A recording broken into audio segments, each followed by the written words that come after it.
In this section, we're going to begin talking about sets. Before we define a set, what we want to do is we want to review very quickly some common number sets. These are going to be sets of numbers that you have learned about in previous math classes. We just want to refresh our memory and be sure that we're clear on which set contains what values. So I'm going to begin with the natural numbers, which we will denote with an N. Right? And what we want to remember about the natural numbers is that those are our counting numbers. Like if you were counting a group of people, you would start with 1, 2, 3, 4. And so those are our natural numbers. And so you might want to think that natural numbers are going to be the same as counting numbers.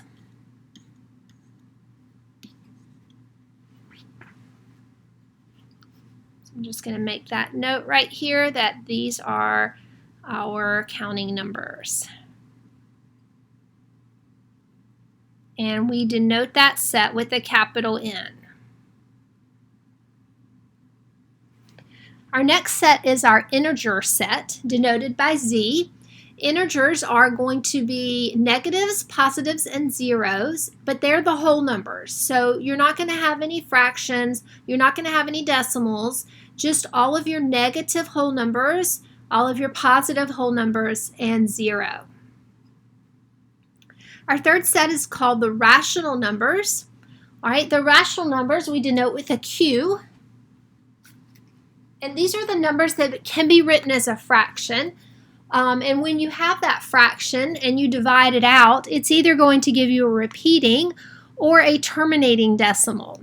So some examples of rational numbers would be things like, 1/4.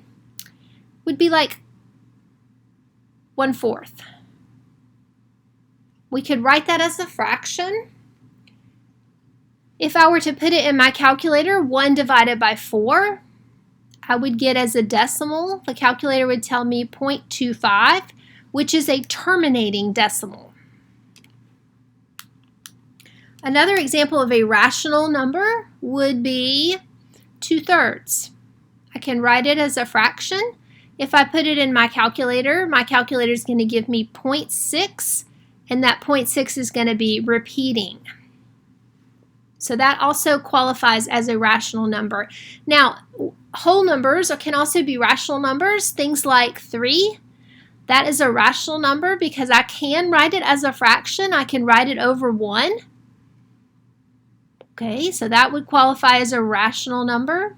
Negatives are fine for rational numbers. You could have negative 4/3 as a rational number. You put that in your calculator. Your calculator is going to give you negative 1.3, and that 0.3 is going to be repeating.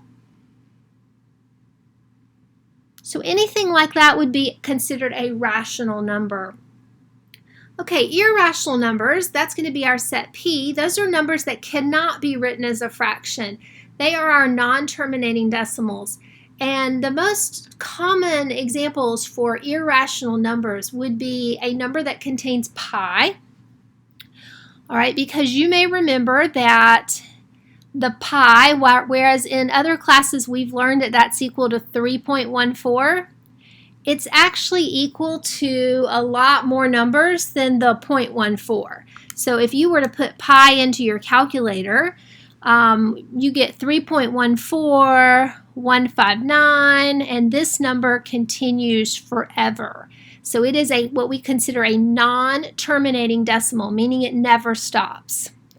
Okay, another example of an irrational number would be a square root that cannot be simplified, like the square root of 3 is considered irrational. If I put that in my calculator, I get 1.73, and then that decimal continues on forever.